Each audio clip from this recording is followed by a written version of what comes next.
Hello, hello, hello. So Hello. I'm told. Hello. Hello, nice to see you all. Nice to see you. I'm told by our lovely moderator Kate that this is the European talk. Are we all Europeans? Cool. Yeah. Nice. Obviously, Ulrika, we've met at the Lovely Women in Tech meetup. I saw you speak. Oh. I still, to this day, have PPP sessions with my team, so kudos. Learned a lot from you. But I'm really excited for this talk. So, as I said, this is talk number 3, The True Value of Local Search, a case study across 5 countries. Ooh, I love a good case study. I think SEO doesn't have enough kind of like proper research-based stuff. A lot of it's kind of opinion and theory. Love a case study. So we have 4 amazing talks coming up, so please do stick around. Use the chat to ask your questions. As you probably know by now if you've been in the chat, for everyone watching, I will scroll back up to the top and start from the beginning, so the earlier you get your Q&A in, you're definitely going to get it answered. But yeah, we'll get through as many as we can, and we'll give you guys the Twitter handles in case we don't get round to them. But ladies, if you would introduce yourselves first, and then lastly Rasmus, and go straight into your deck. All right, I'll start then. So I'm Ulrika. I'm the owner of the Sweden-based digital agency I call Unicorn. We help our clients with web projects, digital strategies, and SEO in any kind. Yeah, that's me. Yes, hey everyone, I'm Clarissa. I'm a team lead local SEO at Booming. We're an agency based in Amsterdam.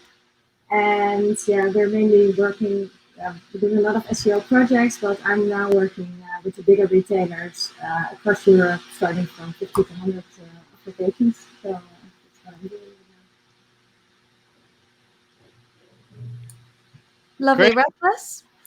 Hello, guys. I am Rasmus Himmelstrup. I am head of Resolution Media. I'm trying to share my screen, and that's flickering a lot here. Anyway, I'll try to do that again. So I am head of Resolution Media in Denmark. Resolution is part of the media agency Omnicom Media Group. Is that better? That's better. Thank you. Yeah. So we, as I said, I'm head of Resolution Media in Denmark. And Resolution Media is part of Omnicom Media Group, which is one of the largest media agencies in the world.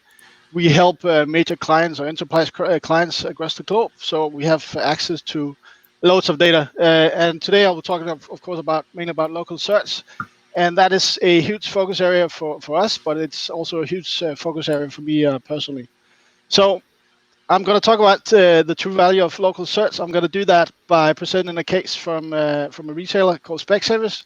So Specsavers is a multinational optician and hearing retail chains. They have shops and stores around the globe, so and approximately 2,100 locations worldwide.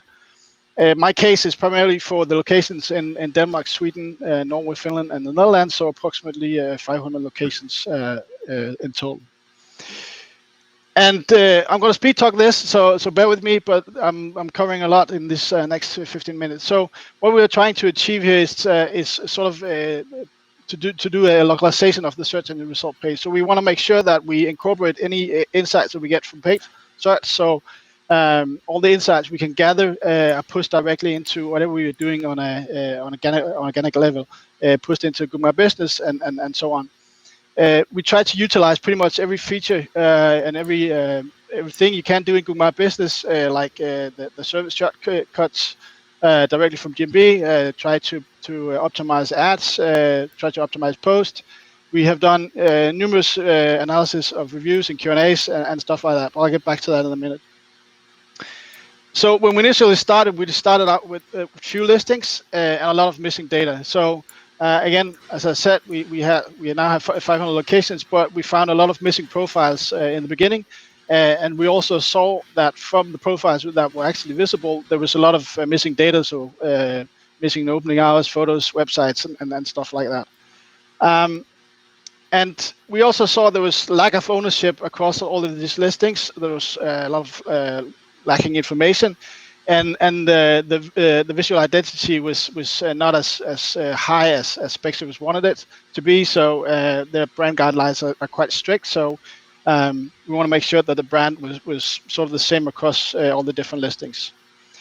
Specsavers had a lot of duplicates. They didn't have any tracking, so no way of showing the effect of the local search efforts, and there was no activation of any GMB data.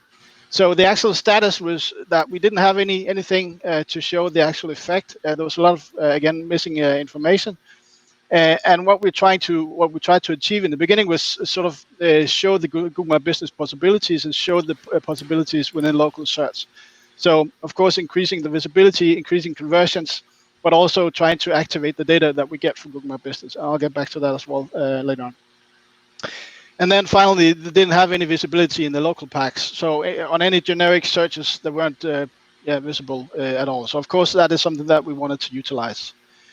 The way we did this was first to optimize and then test pretty much all possible ranking factors that we could think of. So these are the relevance, distance, and prominence. These are the ranking factors that Google are telling us are important towards local search. So some of those can be tested, some cannot. But of course, we try to test whatever we could within these 3 pillars. But what we also tested was pretty much everything in terms of what you can change in Google My Business. So that we have the proper data, that we utilize all the GMB features, that we use the proper categories and attributes, and also we spend a lot of time doing a review analysis, sentiment analysis. I'll get back to that as well. But we found a lot of ways that people were describing the different brands, and we use that info to sort of fuel the content strategy. So again, we tested pretty much every element of the Google My Business knowledge panel. So changing different images, changing different URLs from the website button, changing whether one category was converting better than the other or ranking better than the other. Again, we worked a lot on reviews, and we tested different images in products and stuff like that. We built our own crawler to do local queries. So we figured out that Specsavers was ranking in different, or if you were to take a ranking analysis in different parts of the city, and we were figuring out that the Specsavers were ranking differently in different parts of the city. So we needed to know exactly where a certain store was ranking for any given queries. So again, we built this crawler to do thousands of different queries across different cities.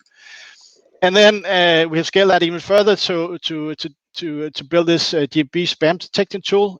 So it's a SERP scraper built on app scripts, but it's just figuring out what kind of duplicates are out there. So we are crawling duplicates on phones or links and addresses because we can see there's a lot of spam out there, and we can figure out quite easily how we can utilize this information and how we can make sure that the proper spam listings are removed. So the initial Google My Business optimizations was, as I said, Google My Business Basics, so everything within the Google My Business, but also, of course, posts. We didn't have a lot luck with COVID posts, but we tested pretty much all the other ways you can post. We have built out Q&As, so we built the often asked questions and also answered those. And then we have tested a lot of different ways to show products directly in Google My Business as well. So the initial results from this was of course, they were quite well. So we saw an increase in impressions, we saw an increase in views, and saw an increase in actions. And that was what we expected, just doing the regular optimizations. But again, we needed to show the actual value to Specsavers. And to do this, as I said in the beginning, we started tracking on the different elements. So GMB posts converted initially at 10%. So comparing that to pretty much any other channel, the conversion rate are quite high here. So this is an actual conversion to a lead. Looking into the GMB appointment URLs or the service URLs, the conversion rate was 20%. And again, there's not a lot of the channels that are converting that well to an actual lead. So this was working extremely well for Specsavers. And of course, the GMB website button, again, high conversion rates, but that makes sense, given that if people search for Specsavers Stockholm, they're probably more likely to visit your store. Then, as I said, we incorporated insights from paid search. So we looked into what kind of categories are performing online, but also what categories are performing offline. So as an example, sunglasses, most of us want to try on our sunglasses. So the normal booking is offline, or the normal sale happens offline. But on the other hand, if you look into lenses, you would often visit an optician at the first time you get your lenses, but after that, you are more inclined to buy those online. So by utilizing that insights, we can figure out what kind of content, or how should we write the content towards an offline conversion or an online conversions by category. So that again was fueling the content strategy, but also what we were trying to sort of say in Google My Business and in local search in general. We also did a conversion rate assessment. So looking across the different stores, their online sales were quite. The conversion rate was pretty much the same if you were close to a store or very, very far from a store. But the conversion rate offline, again, by visiting a store, was dropping quite rapidly, around 20 kilometers, which again makes sense. So if you are farther than that, you're probably not that inclined to visit the store. Again, by looking into the keyword analysis, we could figure out exactly if people were searching specific ways with a specific location. We could figure out what kind of content were most likely to get them to convert. So looking into the performance, we saw an increase in conversions. We saw an increase in sessions in analytics, but we also wanted to look into store visits in analytics, because again, as we have seen, a lot of people are converting online, but we also wanted to make sure that people convert offline. And because we can track everything, we can also see the store visit rate from Google My Business. So this is a screenshot from Google Analytics, and the store visit rate for Google My Business were approximately 18%. So again, it makes sense, because if people are searching for these or Specsavers in a location, they're probably likely to visit the store. But the funny thing here is, if you look in the lower side of the screen, you can see the average session duration for Google My Business was 3 minutes, whereas for the total site it was approximately 2 minutes. So people coming from Google My Business were actually better online, but they were also better offline. So that was quite interesting for us. But we want to sort of enhance the store visits metrics and the store visit data that we got. But the problem is in analytics, store visits is on predefined cities only. And that's a problem for Specsavers, since they have in some cities they have more stores, and in some cities they don't have any store. So what we were trying to achieve is to identify the different stores on site, and we could do that by browser experience, but also how people were selecting different kinds of elements on the site. That we could push to the data layer, and then we could grab that data from Google from Google Tag Manager, and then push that directly into analytics. And you can scale that to pretty much whatever you like. So it can be adjusted if you have the data. So it can be product category, it could be gender, it could be best buyers. You name it, just as long as you have the data on site. This is from another client, but again, you can have custom categories, whatever you prefer. We saw a steady increase in traffic and revenue.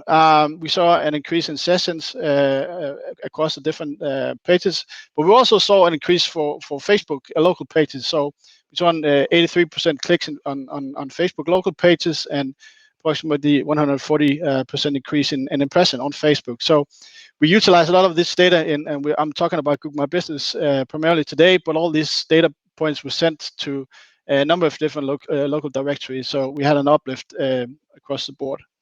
And then finally, we want to figure out what was the actual effect from the work that we have done on Google My Business offline. So by doing so, we build a sales model, and a sales model is basically a model that takes all factors into consideration. So what affects the sales offline, and you put into the sales model, you put the weather, all the campaigns, all the competitor campaigns, news, and pretty much all the different data points you can put into the model. And by doing so, we can figure out what's actually affecting the sales, and compare Google My Business to paid brand, which we know is most likely the best converting channel. People are searching for Specsavers, they will probably visit the site afterwards. Comparing that, we found that Google My Business was converting 3.3 times better than paid brand. Of course, the volume is lower, but the value was so much higher. And actually, across the 5 countries, we saw that on average, people who visited a local listing bought 2.6 times more of that given product offline. So again, this really showed the value of local search. It shows that people that are visiting a local listing is most likely to perform better online, but also performing a lot better offline. So again, to sum up, you need proper information. You need to make sure that you have the proper data. You need to optimize both online, but also offline. I would encourage you to use a local management tool as we've done in this, because handling 500 locations across hundreds of directories is quite time consuming. You need to figure out and use proximity and time to fuel all of the data, and that eventually will give you the value of local search, which I've just shown is quite huge. So that was my presentation, and then I will open for questions. Wow, Rasmus, that was brilliant. And like 3.3% higher than brand, was it? Paid brand? Wow. Exactly. Now that's a statistic you can throw at your client. Like, wow. I'll let you have a breather, Rasmus. I appreciate that was pretty fast to get through. So I'm going to start with a question for Clarissa. There's been a few questions about links and stuff. Are citations still relevant? How do you scale them to multiple locations? Yeah, that's a great question. So I would, from my opinion, I would say yes. So citations are still a relevant signal to Google to determine prominence in the end. So yeah, Google uses citations actually to see, to determine if a location is valid or is it really there, and also to determine how important it is. So yes, I would say citations are still a huge factor in local. Though you really have to see like which ones you are adding. So it's not really about having the most citations or just going about adding to have more than your competitors. It's also about the having the good ones and having the valuable ones that are relevant for your store. So that's what I think, and I've seen actually that they can really help to improve, to expand your service areas and to have your locations rank for multiple keywords.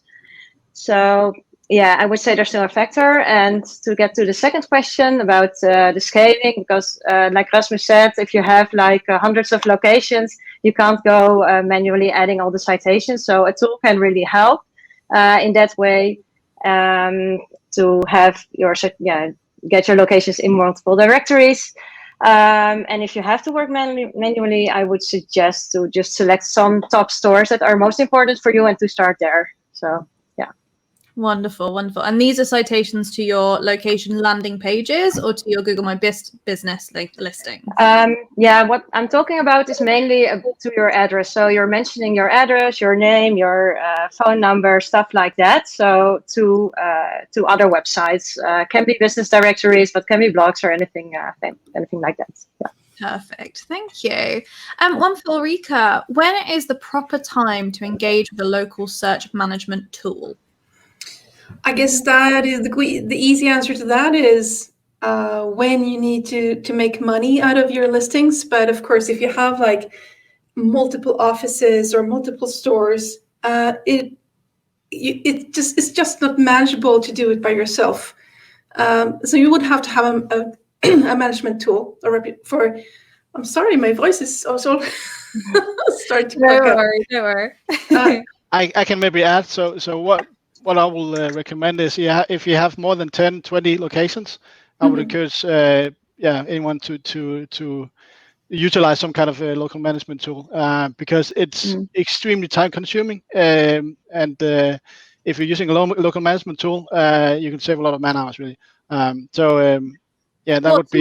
What tools do you guys recommend? I use PinMe2 a lot for the listings I'm like helping out with, because they have over 850 locations, and it takes like crazy amounts of time to optimize those. special opening hours, management, or managing the reputation management, and do the reviews, because you have to answer each review. So that would be like. What tool was that, sorry, Ulrika? So we use PinMe tool here in the Nordics. Perfect. Rasmus, Clarissa, do you use any bulk tools? Yes, we use. Sorry. Yeah, you go ahead.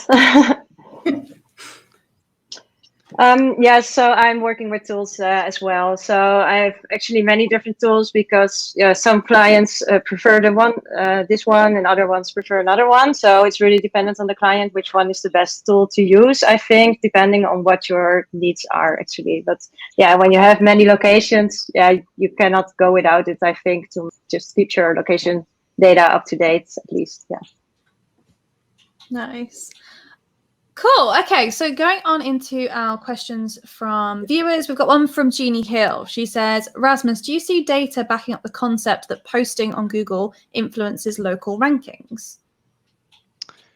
Not directly, but whatever you pushes out will be something that people will search for eventually, and that will eventually mean more click-through rates or high click-through rates. So yes, it does have an impact on rankings. I haven't seen a strict correlation between just posting a lot of stuff via GB and then seeing something skyrocket in terms of ranking. But again, I would it depends then, yeah. Yes, but again, looking at the conversion rate that I showed, I would definitely encourage anyone to use post. And it's a mystery to me that pretty much every company or that there are more companies doing posting at all times. Yeah, Claire in an earlier talk was recommending, like, if you're doing offers or anything like that that's going to drive them to your site, perfect platform for that. Exactly. Perfect. Yeah. Next question from Despina Fronimaki. Again, apologies if I've butchered that name. How do you tackle local search if you're basically a middleman platform with no physical presence in various cities, but you want to rank for localized searches for them? Ulrika, I think you had this one. So in that case, you won't be able to rank in the local pack or the map pack, but more in the local search. As you won't be able to do the listing of the office or store listing with your products, but you are the one who is creating the product, and then you have resellers who have the actual office or the store. So what you need to do is creating pages for each location where you have resellers and add unique and relevant content to that page, which will then rank for that product plus city or brand plus city, etc. So that's how you do it. You optimize it that way. Perfect. Great answer. Next question, Clarissa, I think maybe you've touched on this already, from Hamid Faisal. Hey guys, love the content. Was wondering if it's beneficial to build links to your Google My Business through its CID. I don't know what CID is. Does anyone know what that is? It's a map URL. Thank you, Rasmus. Beneficial to build links through that? I wouldn't spend my time on that. I would spend my time doing link building for pretty much everything else, but not that. No. Cool. Straight and to the point. Next question, Arno Hellemans. Question, Rasmus, do you also check the impact of changing the content of the linked URL in Google My Business? So if the question is about if I check the how people are performing on the different landing pages, yes, we tested different links in order to figure out what was converting best. So yes, we did do that. But if the question about what's the naming of the URL, no, you cannot do that much about that in My Business. Cool, good. And then another one for you, sorry, Rasmus, is from Jeffrey Kustron. Is that duplicate finder tool available to the public? Good question. No, it's not yet, but it probably will be at some point. So reach out to me and I'll let you know when that happens. But for now, it's just an internal tool. I was interested in that one as well. You have to ping when it happens. Yeah, I'll let you guys know. Brilliant. So Rasmus, out of all the research you've done, what's the one thing that you think every SEO should be doing right now? Local search. Yeah. No. To be honest, it's quite. It's a mystery to me that there's so few companies investing heavily in this. So Ulrika was mentioning Pinmito. It's a great tool. There are other tools like Hobart and Yext and so on. But there's a lot of tools out there that can help you do this. And even if you have thousands of locations, you can utilize some of these tools in order to improve your rankings. But in general, when we start talking to companies and also really big brands, local search is often not something that is that high on their radar. But as soon as we can show the value of local search, it becomes extremely important for everyone. So the funny question here, or funny answer here is I will definitely encourage people to focus on local search. Wonderful. And ladies, Ulrika first, like what's the one thing you really want to see people doing in local in particular? Oh, one thing. Okay, so that would be actually, often see that they haven't uploaded the right imagery to their listings and just let the users upload whatever images they are taking with their crappy phones, whatever. Put your fine, nice stuff up there, and that will be the first thing. And also have control over what imagery you have on your listing, because it kind of, that section is big. It speaks to your eyes. Yeah, good point. Really good point. Clarissa, how about you? I would say maybe to start at the beginning and also do a local keyword research. So I think some people start with optimizing their GMB and putting everything in there. But you should also look at what your audience is actually searching for, what are your main local keywords that you want to focus on, and which can bring the most value for you. So I think that's a good one for everyone. Yeah. Really good point. Really good point. We can always just jump straight into these things, can't we, without actually going, oh, wait, how many people actually care? Brilliant. A question from Alexander Bergstrom. How did you go about getting buy-in internally, since there was no data in the beginning to show the value of local SEO from before? So I guess that's a question for me.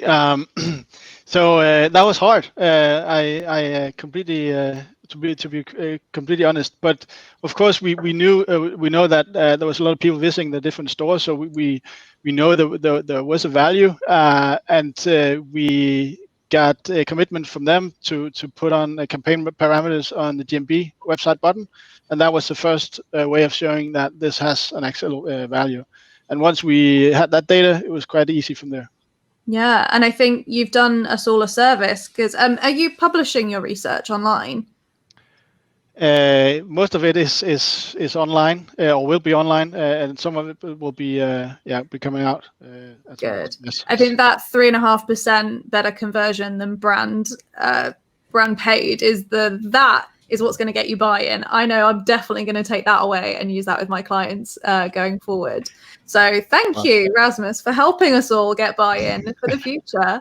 And I think that's all we have time for. Thank you so much for being my last panel of the day. I'm really happy to finish it with you guys. That was really, really interesting. So that is the third panel. We have 4 more talks, I believe. So the lovely Shelley Fagan will be joining us imminently. You guys want to talk about your Twitter handles and when people can find you for all the questions we didn't answer? Rasmus, sure. Yeah. My Twitter handle is RASMUSGI, Rasmus Ski, in Danish. Ulrika? Mine is Ulrika Viberg. Mine is just Clarissa Filius. So you can see my name here, I think. They should be all down the bottom. Yeah. So any questions we didn't get Perfect. to, chase these guys on Twitter. They'll go find you. But yeah, stay tuned. There's some really good talks coming up. There's a whole other 2.5 hours of this amazing talk to go. So thank you so much, guys. I think we'll have some people joining us in a moment. Thank you, As if by magic. Thank you, guys. Okay. Welcome, Shelley. Hi. This is where I'm going to hand over to my wonderful co-host, Shelley. So thank you. Paige. Have a great day. Incredible. You have a great day. Bye, guys.